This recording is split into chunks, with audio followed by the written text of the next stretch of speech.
welcome back to Open. Our next guest is here to discuss D'Que Latino, a video series adaptation of the children's book Pelo Malo no Existe, Bad Hair Does Not Exist, written by Bronx-side Sulma Arzu-Brown. And the story teaches children to love their hair and respect each other's differences. And D'Que Latino focuses on those same themes to help people navigate through the much needed discussion about the stigma of hair among people of color.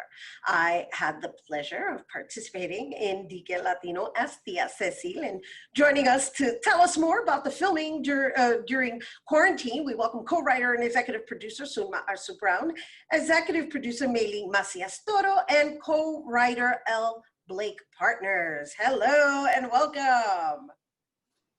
Blessings and greetings. Hello, hello. Bravo, bravo, llegamos.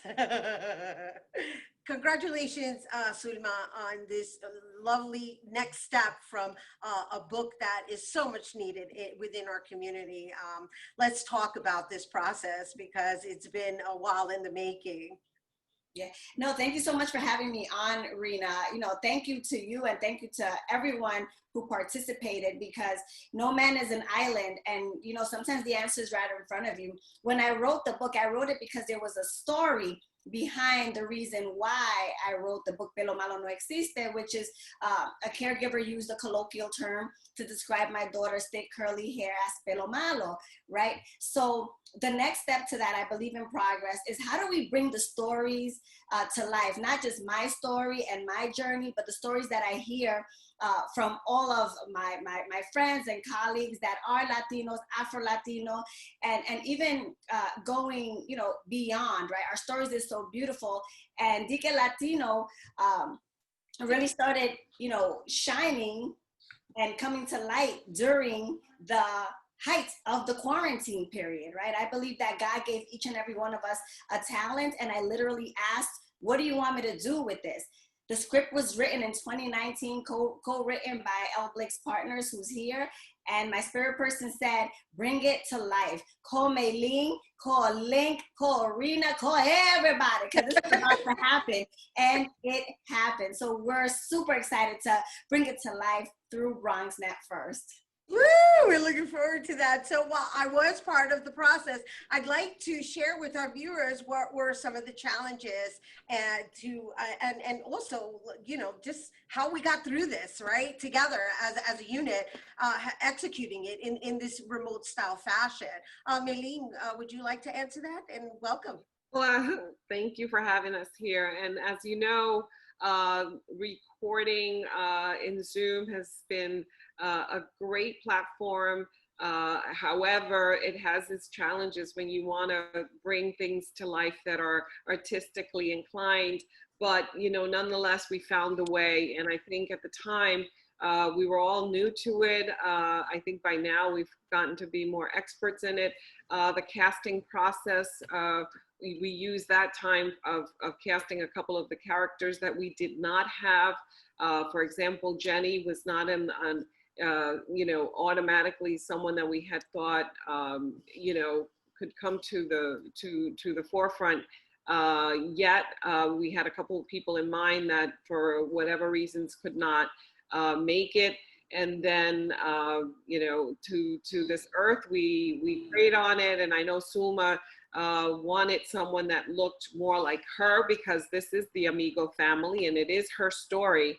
And nonetheless, she will tell you that, we got Jenny with Marilyn Camacho, who's a wonderful performer. However, there were challenges for that I'll let her explain. And as well as, the computers and the technology, people having technology available to do what we needed to do, as well as people getting sick with the actual COVID at the time, having family members get sick to COVID, and even death. So we went through it all the challenges, but I think you mentioned this earlier on, that the fact that we look forward to getting together, it kind of built a bond between the group. As cast members and as producers and writers, we all bonded together during this time, and it was an outlet. So those challenges we converted into energy, we converted into something that we said, we're going to do this and get it done. And this is where we are now, that we're actually going to be presenting it with BronxNet. And the second thing is, you know, how we wanted to include diversity. Those were challenges that we met. Nonetheless, we think that, you know, we want to be inclusive of the Afro-Latino in the market, because we feel we're not represented enough. So that is something that we also want to bring an edutainment piece, where it's educational and entertainment for everyone, children, families, adults, and others. Yes. And Meiling, you mentioned, right, you know, this was a journey for all of us, and the story actually goes beyond here. She mentioned Marilyn Camacho. I did want a protagonist that looked like me, because I felt that that was my responsibility. So number one, Marilyn was very uncomfortable even taking on the role. And number two, I was very uncomfortable having her take on the role. So we had to have literally a sister to hermana candid conversation. And she expressed to me that, you know, some of the people that she's met along the way who were darker skinned Latinas told her that she shouldn't identify because she was too light, right? And when she opened up and told me that her, you know, one of her grandparents was an Afro dark skinned Latino, it really touched me. And I envisioned all of them being in the same room, and there was no way I was gonna tell her abuelos and her abuela that she's not Black enough. And I said, we're gonna go through this journey together, and we are gonna tackle all of this uncomfortable conversation and divisiveness that we bring to the table as Latinos, and it's gonna end with all of us here. So beside hair, it goes beyond hair, and it's deeply rooted. That's interesting. I didn't know that was all occurring behind the scenes, being part of the project. So it's lovely that there was that healing process occurring within the actual development of the project. And I do want to talk to Mr. Blake over here from L. Blake's partner, because you are the co-writer, and you are an African male, right? And we're talking about women hair. So what you become part of this project, and what do you hope for people to walk away with? Well, I'm a part of this project because, like each of you, I'm attracted to a visionary. Sulma's vision: bad hair does not exist. Pelo Malo no existe. That is the #1 message we hope all of the viewers will take away. We know, Rhina, your viewers will fall in love with the cast, among them yourself, of course. Thank you. And then there is the message of educating and entertaining, and particularly reaching out to our corporate citizens to let them know this is a tool they can and should use to educate their executives so that they can better relate to these issues and these topics in a timely fashion. So very easy to do. I'm excited for all of the participants, and I'm really excited for your viewers.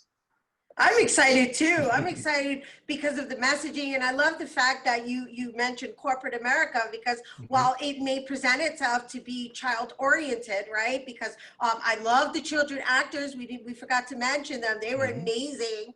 And also Victor Cruz, who is a ginger Puerto Rican, right? Yes, yes. And so we've got all spectrums of Latinos within this film. I mean, rather within this series, I should say.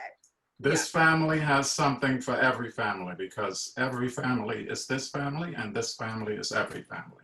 That's which is totally what Sulma, our visionary, hopes and wants. So. And let's not forget that we brought on Luis Caballero, who is a very well-known director. He was fabulous with the children.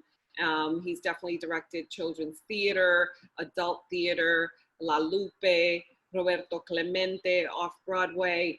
So he's also a wonderful award-winning director, noted by La Ace, by Ola, and then some. He and I also produce other pieces together. So when Sulma said to me, do you know a director that can bring this to life? I said, I got someone for you. And the experience, as you know, was totally amazing. Yeah, well, we're just radiating it towards the audience that's watching Open today. But in closing, Sulma, what would you like to share with our viewers? No, I definitely would love for you guys to tune in September 15th at 8 p.m., which will be premiering on the BronxNet channels. We'll also be doing a Facebook Live, and then the following day, September 16th, will be premiering on all of the Edulution channels. So the viewers and the audiences will get an opportunity to see it. Again, like Link said, I hope that the family and cast are relatable to your family. I think everyone's brilliance really shined. I think that quarantine did exactly what it needed to do, which was make sure everybody hone on to their talent to give it all back to the universe and the community that we serve. So I'm so grateful by the incredible, talented, beautiful individuals that I got blessing to work with. So thank you to my team. I appreciate you all. And I just want to acknowledge you all and thank you all for bringing it here on Open First. All right, well, you guys, once again, to check out D'Que Latino. It's going to be airing September 15th, 8 p.m. on BronxNet's Channel 67 Optimum and 2133 Files. And of course, you can always watch it online at bronxnet.tv. All right, don't go anywhere. Bobby C's Weekly Sports Roundup is coming up next.